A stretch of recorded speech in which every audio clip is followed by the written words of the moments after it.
let's see. I guess I should start at the beginning. I was born in Chicago. We lived in Hyde Park on the south side near the University of Chicago. And that's where my father worked all the time that I remember. Before that, he had been in the Merchant Marine during World War II, and then he worked in a steel mill for a while, which he didn't really like, and then he got a job at the University of Chicago. I'll tell you a little bit. My dad was an avowed atheist. He hated anything to do with religion. He was brought up a Catholic. His mother, of course, required him and his brother to be altar boys. And I guess what really set him off against religion was, even back in my father's day, he was born in the 20s, the priests were molesting little boys. And they tried to molest him. They never really succeeded, I don't think, but I don't really know that. But so he just absolutely hated anything to do with religion. Didn't, you know, he didn't like even going to weddings, baptisms, or any of that stuff. He didn't like to go inside churches. After a while, he mellowed a bit about that. But I think the only reason he got married in a religious ceremony was because my mother's father was an African-American Methodist Episcopal minister. He didn't have a congregation. He was a college teacher. And he taught at Wilberforce University in Southern Ohio, which is the oldest college for African Americans in the U.S. It was founded before slavery and named after Colonel William Wilberforce, the prominent British abolitionist. And a lot of people in my family went there. My grandfather went there, his wife went, my grandmother went there, my mother went there, her brother went there, and a whole bunch of other people. And, you know, I do identify culturally as an African American, which is different than from racial makeup. My racial makeup is very interesting. I had a DNA test done, and it shows I'm like about 38% African, and they show you where your maternal line came from. Right? My maternal line goes way, way back to Africa. It's one of the second oldest maternal line in Africa. But through non-consensual sex is what I'll call it, that happened to so many of my foremothers, both on my mother's side and my father's side. I came out. I'm the only blue-eyed blonde in the family on either side. We have other people with light eyes, green, blue, light brown. We have other blondes. Some people start out blonde as a kid and get darker as older. When they're older, well, actually a lot of us start out as blonde and get dark hair when we get older. But I was a surprise to both sides of my family, a genuine blue-eyed blonde, and I had very, very, very, very, very light hair when I was a very young child.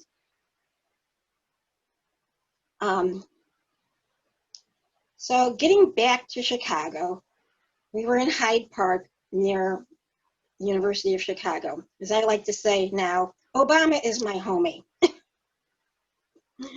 Of course, he moved to Hyde Park long after I'd left. At that time, Hyde Park was going through what they call urban renewal, because the neighborhood had gotten rather run down and the university threatened to move to the suburbs. And the city was like, no, no, no, don't move. We'll do urban renewal on here. So they tore down tons and tons and tons of buildings that were old and funky and slummy. and built new houses, developments, and all sorts of things.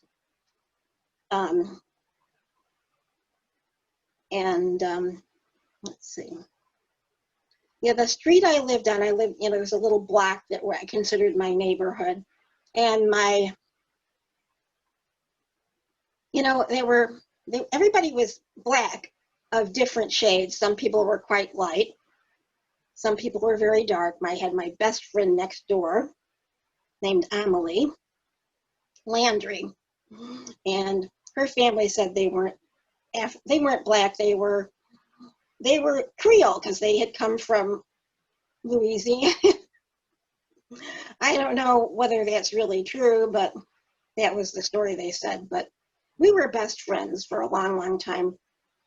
She was very dark and had soft, curly hair like mine. So we must have been quite a sight running around in the neighborhood. These two little girls, one dark, one light, one blonde, one black hair. And we did everything together when we were really young. We'd go outside, and if one of us wasn't outside, we'd go ring the other one's bell and say, "Can you come out and play?" And this was back in the day when your parents said, "Go out and play." Or you just go out and look for who else was outside and play with them. If my friend Amelie wasn't out or she couldn't come out because she was sick or whatever, I would just go find someone else to play with. We jumped rope endlessly. And while I never learned how to jump double Dutch, there were a lot of girls in the neighborhood who jumped double Dutch, and so I was always happy to be a turner because I could turn very well, because it's tricky. You have to turn in unison with both hands because there's two ropes, one in each hand. When I got to, and another thing that was unusual about my childhood was I went to nursery school. A lot of people think nursery school didn't exist back then, but in Chicago, there was nursery school. And we went to a nursery school. I don't really know much about it. I just know it fed into the private school we ended up going to eventually. And that school was mostly white. So, I had white friends at school and black friends in the neighborhood. And it was not my life. It was normal life. And when you're in that situation, you sort of learn to talk two different ways. There's a term for it. They call it code switching. Because if you want to get ahead in the white world, so to speak, you have to learn how to talk like a white person. If any of you have read Michelle Obama's autobiography, she talks about an incident where she was visiting some cousins. And one of her cousins said, "Why do you talk like a white girl?" And she says, "Because my parents taught me to speak proper English, and make sure I enunciated my words, but I just learned to go back and forth." It's sort of a strange thing. You don't really think about it. My son, when we go visit the relatives, my son says, "Why are you talking differently?" And I say, "Well, it's hard to explain, honey. I just do." So eventually we made it to school. Yes, I have one brother. He's older than me. Oh, yes, and we always had a dog. Always, always, always, always. That's one of my mom's side of the family things. Everyone has dogs. And the dog we had when I was little was older than I am. So I just kind of thought of her as an older sibling. There was my brother, and there was the dog, and then there was me. And the dog went everywhere with us. And, oh yeah, we often went to visit my mother's parents in Ohio. It was about a 6-hour drive from Chicago. And again, there I was surrounded by Black people, most of them very dark. Some, different colors, different hair, who knows. But that was just normal to go back and forth from the white world to the Black world. I'm not sure if it's a good thing. It's just the way my life was. So,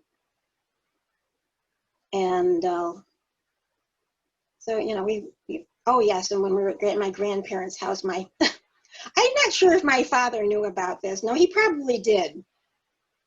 I don't remember himself telling me this specifically, but I do have a vague memory of him telling us we could go to vacation Bible school like my grandparents wanted us to, but we didn't have to believe any of it.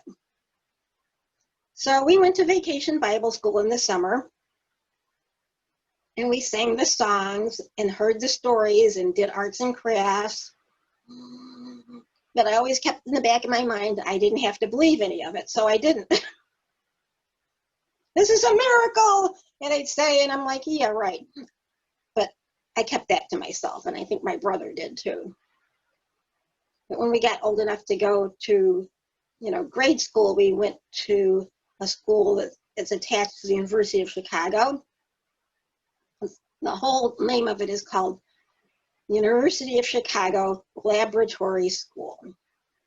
They call it a laboratory school because they would do educational experiments on us. Sometimes that was not a good thing.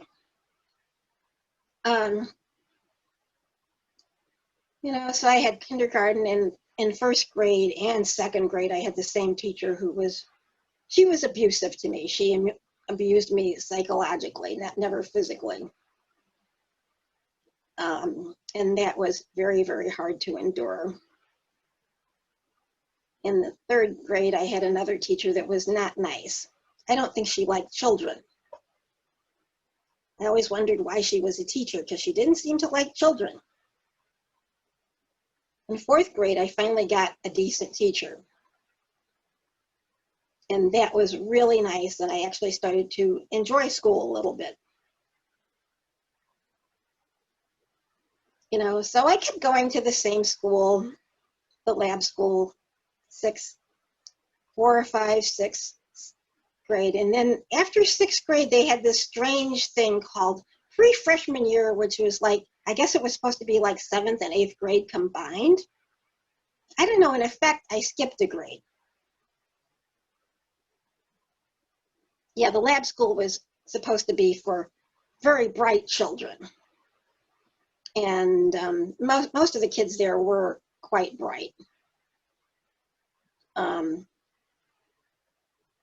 I remember teachers telling us we were very smart. We were very lucky to be going to this special school that would bring out our intelligence and our intellect and things like that. And I don't know.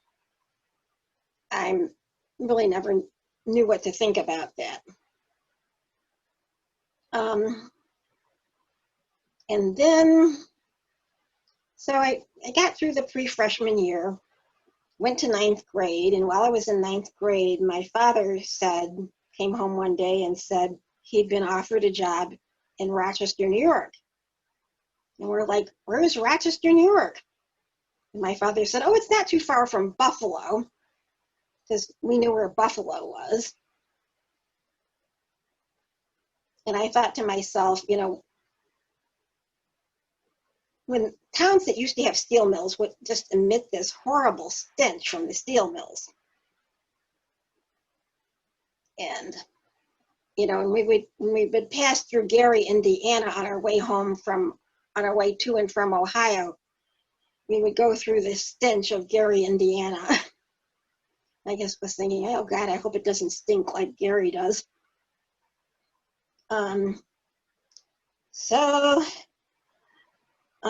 That was a big deal. My mother didn't really want to go, but my father thought it was a great opportunity. He would be making more money than he ever had in his life. And my brother didn't want to go, but I kind of wanted to go because I wanted to get away from the school I was in because I was not having a good time. I got bullied a lot and picked on.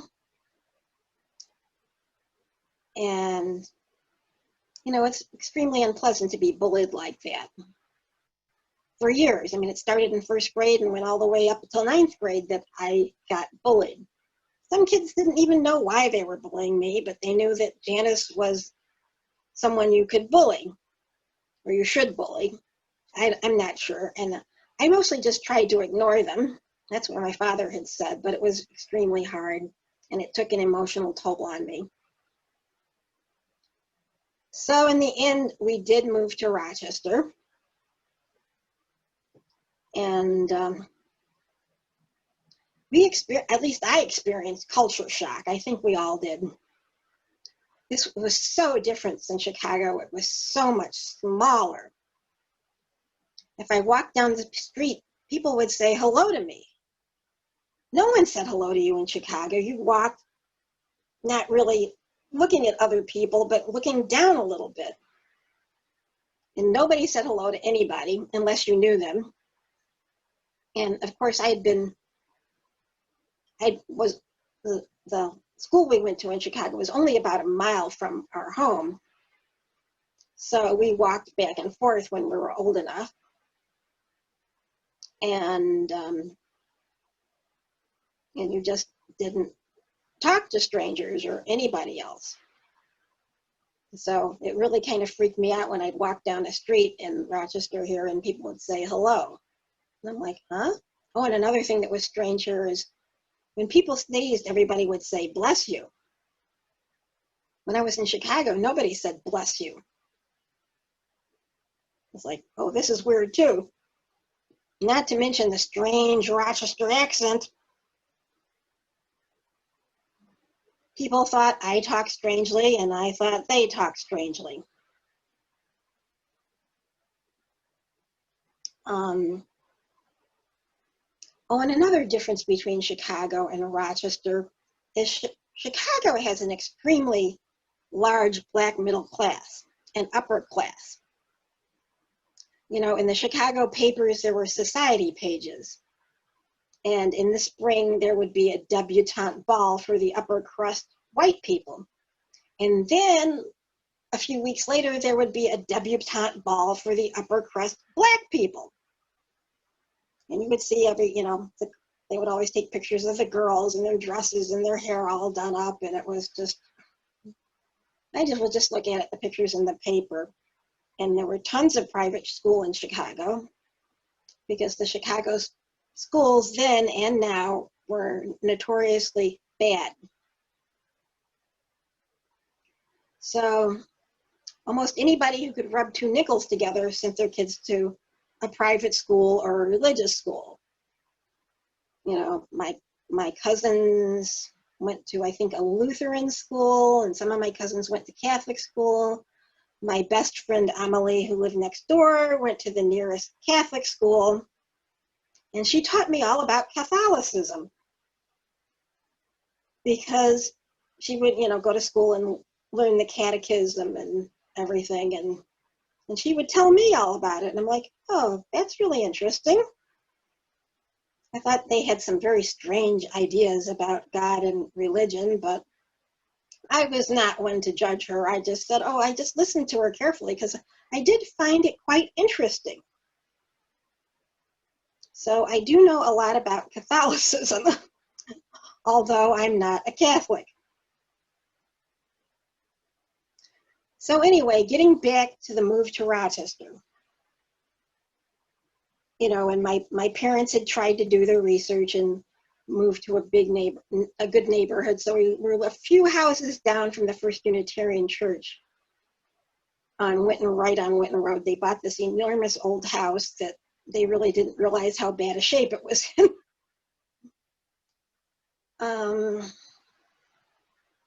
And they sent us to East High School because they were told that, yes, you could send your kids to public school. Oh, yes, and the schools were integrated. So my brother and I were there. It was very confusing at first, and we would walk down the hall. There were tons of Black kids. But when we got into our classes were almost 100% white. And I was like, this is really weird. Where did the Black kids go? Well, eventually we learned about Regents classes, and the kids who went to Regents usually went to college, and the kids who were not Regents classes were not expected to go to college. And they, you know, and of course there was also some special education students for people with mental and physical learning disabilities at East High.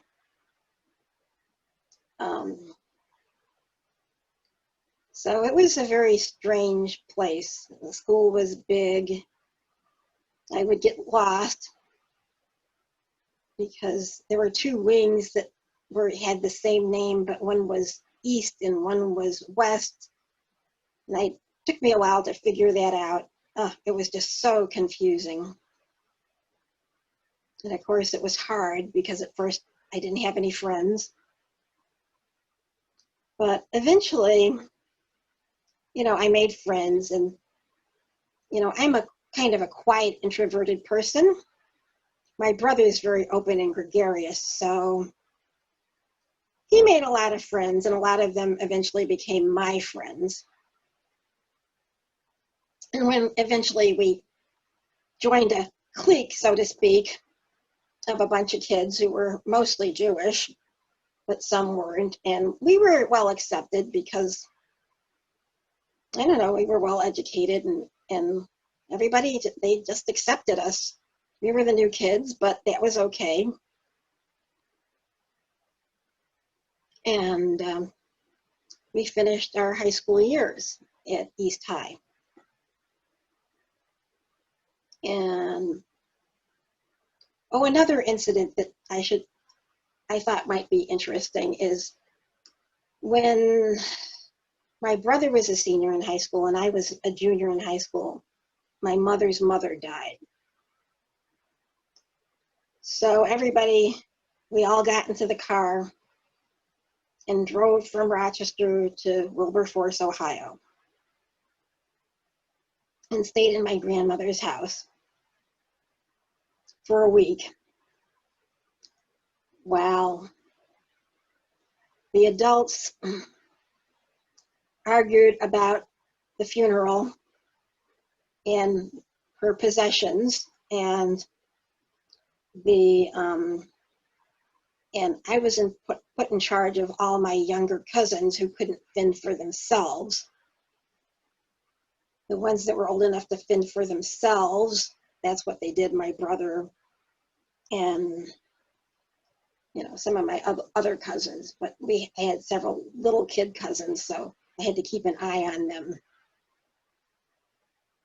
And it was a very interesting thing because, of course, everybody came to call because my grandparents were very prominent in this small little town, which is, actually I found out it's not an official town, it's what they call a census designated area.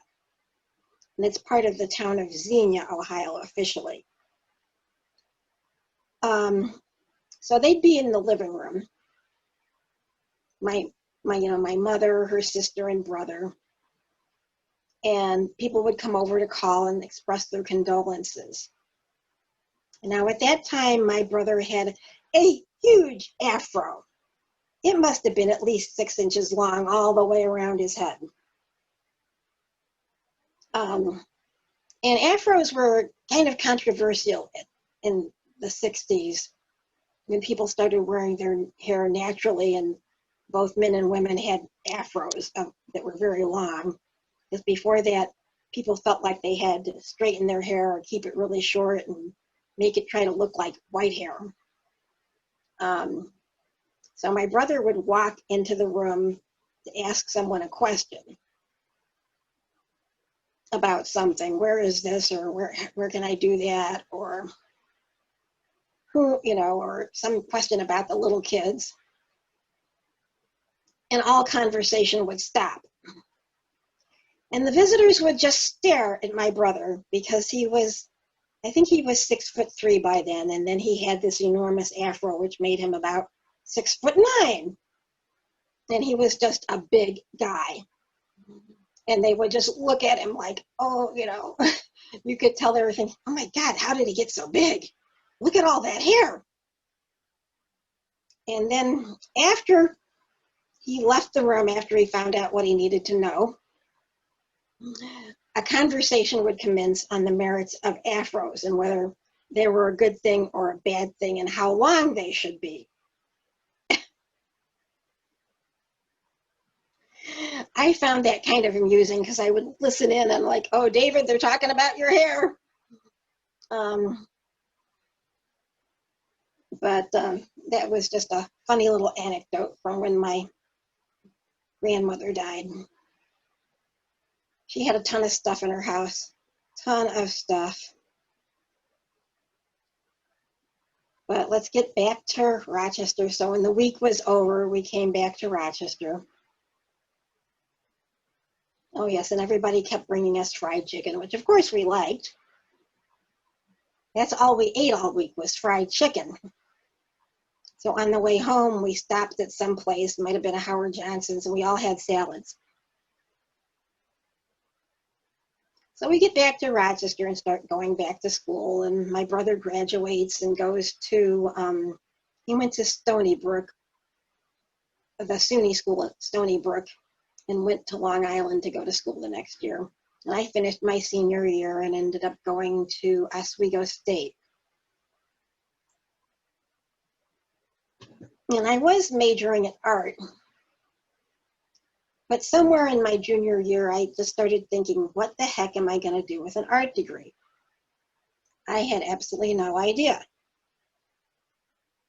And you know, I was thinking to myself, I'm better than most people at art, but I'm not talented to be talented enough to be a professional. And I knew I didn't want to be a teacher because my experience at the lab school left a very sour taste in my mouth as far as teachers went and teaching. So I started to major in art, but like I said, in my third year, I was like, what am I going to do with an art degree? I had absolutely no idea. And after a lot of soul searching, when I got home in May from college, I told my parents I wasn't going to go back.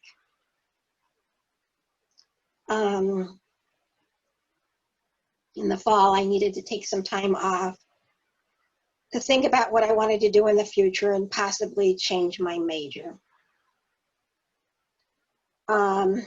While I was home, I met someone who would become my future husband. We sort of had a whirlwind courtship and got married after we'd known each other less than a year.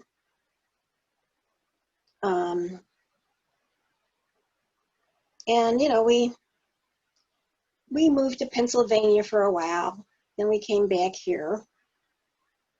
We finally had a child, my son Philip, whom a lot of you know.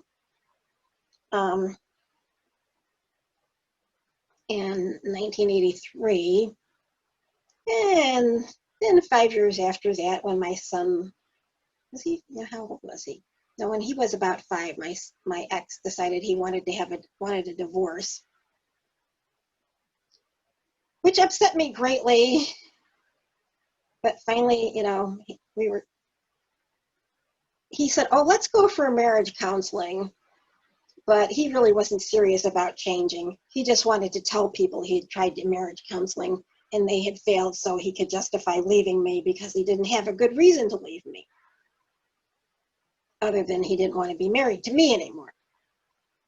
So when eventually we got divorced, it was very hard on our son, but he got used to it. And we also recognized that my son, when he was in preschool, had some developmental disabilities. They were very odd, and his development was very uneven. So we had him evaluated, and they called what he had then they called it pervasive developmental disorder. And I'm like, okay. And we sent him to a BOCES preschool where he got extra help in the areas where he needed it. Mostly his problems, it seemed to me, were language. He was having a lot of problems learning how to put words together to form his own sentences. So he would just repeat words and phrases and whole sentences and bunches of dialogue from TV shows and movies to express himself. So he went to preschool out in, I forget where it was, through BOCES for a year, and then he started kindergarten at School 35, where they had an all-day kindergarten for kids who needed, extra help, special ed. He had the same teacher all that time.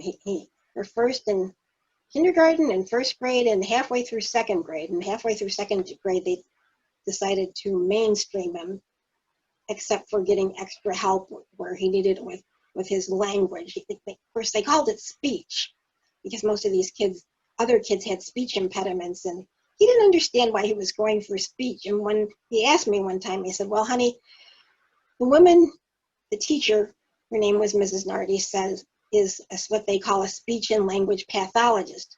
You don't have any problems with your speech.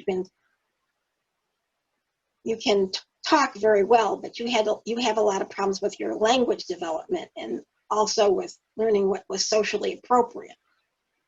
Because he was always interrupting adults because something would occur to him and he just urgently had to tell you. And we'd be like, Philip, you have to wait till we're done talking. But he did very well in school. And after 5th grade, we moved to Pittsford because I realized I could no longer keep him in the city schools or he would not be getting the help he needed. Us then ending up in Pittsford was kind of a fluke. Because when I was reading the real estate ads in the paper one Sunday, and I'm like, there's an advertisement for this little house in Pittsford that's less than $100,000. So I looked it up and we went and did a drive-by. And I'm like, oh, that's a really nice little house. So I called the realtor that I was working with and asked him to take a look at it. And we went back another day and we got to go see inside. It had been fixed up. I guess it was an estate sale and it was in pretty bad shape. And the family had fixed it up, put in new carpeting and fixed up the bathroom. And, they put new cabinets in the kitchen and new sink. And so it was pretty nice. So I decided to put in an offer on it. And I was ready to offer them what they were asking, and my realtor said, oh no, it's been on the market for quite a while. Let's give them a lowball offer. So we offered them $10,000 less. And they took my offer. And there were a lot of complications until we finally closed, and I wasn't sure if I was actually going to get that house and move, but I did. So we moved in there in 1995, and Philip started, was going to Pittsford schools, which in some ways suited him much better. He still got bullied, though not so much at school, but mostly on the bus he would get bullied. And there was a kid who lived kind of around the corner from us who used to pick on him, which was funny because later they became friends after they both graduated from high school.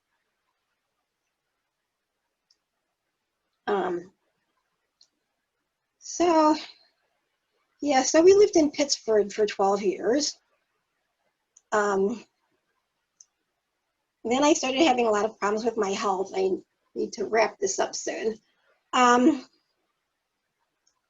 long and short of it was, it turned out that I had rheumatoid arthritis, and within 6 months of my diagnosis of rheumatoid arthritis, I had to go on disability. I lost my job, and I went to my doctor and I said, You know, I lost my job. I got fired for not being able to do my job. And she said, well, maybe we should put you on disability. So I did. I got on temporary disability while I was waiting to get Social Security disability.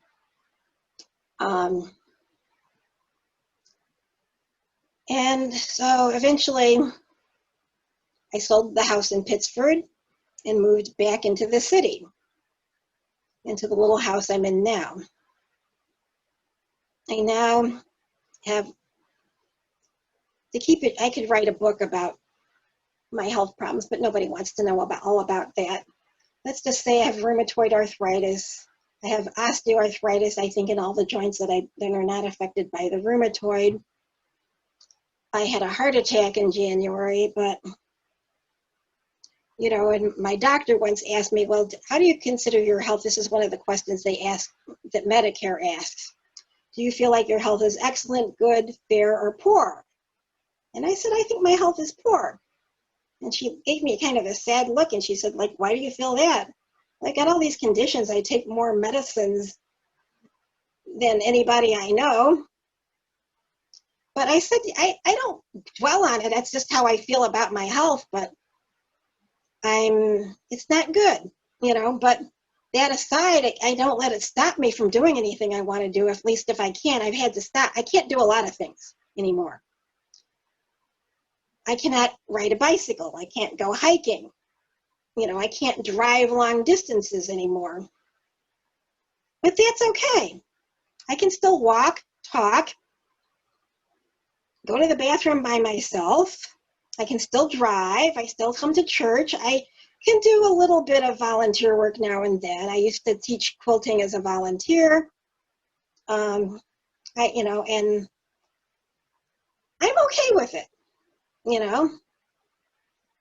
But, you know, my health isn't good. But so what? A lot of people are a lot worse off than me. And a lot of people are better off than me. So I always tell myself I'm somewhere in the middle, which is how I feel. So that's my life in a nutshell.